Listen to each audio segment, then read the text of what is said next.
Mother Nature, and I got this idea from Jim Burt, and he was kind enough to give me a blank or a log. I think it was last year about this time. There it is. Excellent. And there it is. How slow did you have to turn this? I think mine will go down to about 60 to 75 RP. No, I think the slowest I got was probably 600. Highest was 18. Excellent, excellent. So, do you have to push that tiller in and pull it out real quick? Very quick. Very quick. Hey. Mother Nature take care. Gravity will take care of Okay, that. we've got another question. Joe, how to keep the bark on it? Did you soak that part of it in super glue, or what did you do? Yes, sir. There's about about 12 ounces of the CA thin on that at various times. So you find a weak spot or soft spot and hit it real good with the glue, and then hope and pray. Well, it really looks nice. All right, It's not original. Larry. Well, it doesn't matter if it's not original. It's original, it's your work. You know, I think about 6,000 years ago, or you know, somebody wrote, "There is nothing new under the sun." I learned a whole bunch from. The feature ring is book matched materials, and if you look at it very closely, you'll see there are a lot of mistakes in the bowl. I learned a lot from gluing up the materials and then cutting them and book matching to try to make it come out right. And I'm doing another bowl now that is similar to this, that looks a whole lot better. Hopefully I'll have it at next week's, next month's show and tell. But I learned a lot from this. This is canary wood and cardinal wood and maple. It takes some time gluing up to make that feature ring, but it's worth it because the design is really nice. This obviously is a mason jar, and the lid for the mason jar is wooden, and it will be the demonstration next month for how to make mason jar lids, wooden mason jar lids. Now, I've made a few, and I'm not an expert. I learned it from a video that I have been watching. A wood turner in Pennsylvania has a video that is you can get on YouTube and watch it, but there are 1,000 different ways that you can do these lids. You can make them out of one piece, or you can make them out of glued up pieces. It doesn't matter. Your design is what's important, and you can do it a lot of different ways, but we'll go over it next month at the demonstration. And you know, he says, I don't know that this is true, although all the ladies that have seen this really like it. He says that he cannot make them quickly enough to keep in stock. He said he goes to shows and he'll be demonstrating on his lathe at various shows, and ladies will come up to him and say, how much is this one? And he said, well, that's not for sale. she says, but I like it and I want this one. How much is it?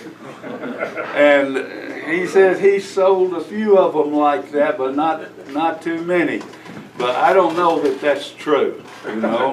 But I know this. It'll be just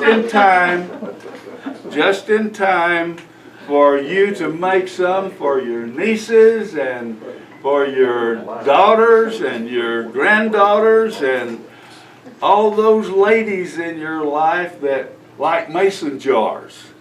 Now, I'm not going to tell you what to put in them, but you can use your own judgment about what to put in the jars, but we'll go over how to make these jar lids.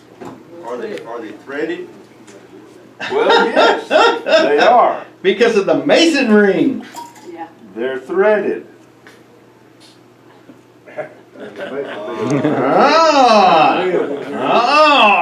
You gotta paint that lid in there so it looks like it's metal. Okay, Jim Burt. I found the log in my shop and turned it, and I believe ash. Is that what we decided on? And the first bowl I turned it along.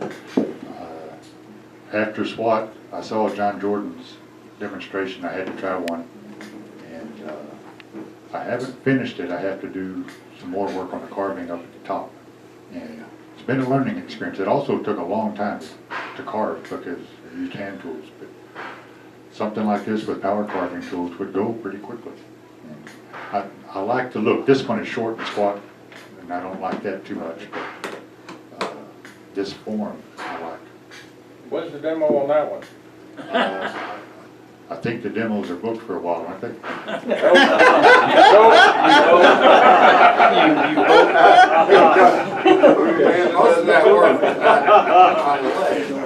No, most of the work is off the lathe, but it's a pretty quick demo actually. There's not a lot involved except for the time consumed by carving it. This is another piece that I made with the intention of making a vase, and it weighs probably 5 pounds. It's wet mesquite. And the thing that's funny about this one, this is a side grain turning, and this other one is an end grain turning, and this one is just pure muscle and hang on. And this one is so easy because it's side grain that I almost cut through the wall, or I almost undercut the wall because it came out so easily. And this I don't do much of. So I kind of like this style of turning. It's a lot easier than the straight end grain. It's a nice look. It's pretty. And the demo for that is when? You all have turned pepper mills, but these are made especially for short people. You can buy the innards from Penn State, and really the only difficult part is you got to drill 3 holes, and they got to line up, and getting them to line up is the tough part. But otherwise, and you can use a lot of small pieces of wood, and don't ask me what all is in it because I don't remember, but quite a variety. But they were kind of fun to make. And the demo. Well, I got one of those Thompson tool kits, and I tried to decide to learn how to use it instead of the carbide tips. So I took a chunk of cedar that a friend of mine cut down, and I made a little ring bowl. And then my wife said she needed something to go beside it, so I made another lidded bowl. And if she doesn't like the lid, she can just turn it over and have 2 bowls. And then this is all using that detail gouge. I made it all with just a detail gouge. Made a little angel. We saw one of these that was demoed a while back. And then on the internet, this fellow was making these slimline pins in one piece. So I thought, I got to try that. And it opens just like they generally do, just twists. And to change the refill in it, you just pull this end out. It's moist up here, it's humid up here today, so it's kind of in tight. And so I made a pen and pencil set, and this is fire birch that I won at a thing here, so I'm gonna put these in the raffle. Excellent, excellent, excellent. All right. Question, Tom Farrell can show you how to get that nub out of that bow. All right.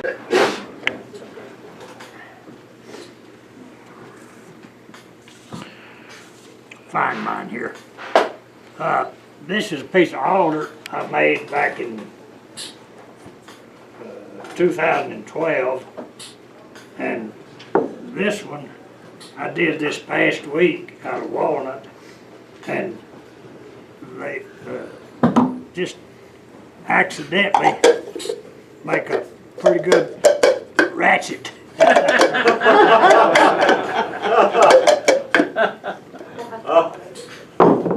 Did you plan that, or was that just accidental?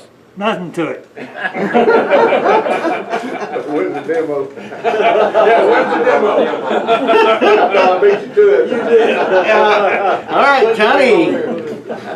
Mike Mahoney's demo down SWAT, and he done a platter like that, so I thought I'd try it. And I picked up a piece of ash at Woodboro, and it turned out pretty good, I thought. So I thought I'd bring it and let everybody look at it. Well, it looks nice. You know, when you said you went to Mike Mahoney's, I thought you were gonna say it started out as a bowl. It did not. Present to Richard over here. He made her a set of cedar bowls, so she made him a blackwood box. Wow. And this is a piece of rotten box elder that's been sitting over there on that table for about 3 years now, and I finally decided to jump off and turn it. I didn't turn it any thinner than this because it was just like turning wet newspaper. But the spalting on the edges of the whole log grain circle is pretty cool. But this is a little mesquite natural edge, and I've got a little nut bowl over there to wrap. All right, thank you. Ron. This is another Greek key bowl. I may have had this up here 2 or 3 months ago, I can't remember. The reason I brought it, 2 weeks from today, in La Mesa, we're going to hold in my shop another segmented lesson. Any of you that want to come 2 weeks from today, need directions on how to get there, holler at me, holler at Lary or Richard when we finish. This has got wingy and maple in it, some veneer, but a lot of this stuff we'll go over at my shop. Any of you interested in segmented turn? Is that on the 15th, Ron? Yeah. Is that 2 weeks from today? Yeah. 15. What time do you start? About 9 o'clock. So eat my house, easy to find. We'll go to eat Mexican food at lunch and come back after lunch. Okay. They're pretty interesting. We've had about 3 or 4 of them. They're real interesting. This piece here is, it's got a long story behind it, and I'm going to go ahead and tell about it, but I don't know, about 1.5 years ago, Gordon called me and he said, "What are you doing?" And I said, "Well, not really anything." And he said, "Well, I need to come by your shop to do something or whatever." And he said, "I'll bring you a piece of mesquite." Well, I envisioned something to make a pen out of or something like that. And he come in with this ugliest piece of mesquite you ever seen, about 3 inches deep, about 18 inches square, and had more wormholes than you can believe, and dirt. So I looked at it and he said, "What are you gonna do with it?" And I said, "Well, I don't know." So it sat around the shop, and I'd go by and look at it nearly every day or two. And finally one day I decided, well, I'm either going to fix it or destroy it. So I really intended to make it thinner than that, but I started running into spots that didn't look just right, so decided it's time to quit. But it started out as a Well, he come dragging it in under his arm and just kind of flipped it over on the workbench and said, "There it is, see what you can do with it." Isn't that about the way that happened? That's the way it happened. So anyhow, I kept trying to find a way to hook it onto my lathe, and my lathe is 12-inch. So I put a faceplate, 6-inch faceplate with 8 screws, and about half of them wouldn't hold. And so I kept going back to the bandsaw and chopping off places where I could get it to run down in the gap. And so it was quite a process getting it to stay that large on a 12-inch lathe. But anyhow, that's how it turned out. And I was kind of proud of it since it looked like at one time it's going in the burn bin, but it made it. All right, thank you. What it is a pencil with a magnet. It's not an original idea, but you know, it does help keep your pencil out of the sawdust, because you can put it on a vertical surface and, you know, all the sawdust will run out of it. Now, I believe, thanks to Stephen at Acacia, 2, 4, 6, 8, 9. I've got 9 of them here. If you will use one and want one, and you're one of the first 9 up here, take one. So, and I figured you could sharpen your own pencil. So you may want to put some super glue on the magnet. You put the magnet on it, makes it hard to chuck up and sharpen. Yeah, okay. Yes, there's always a commodian.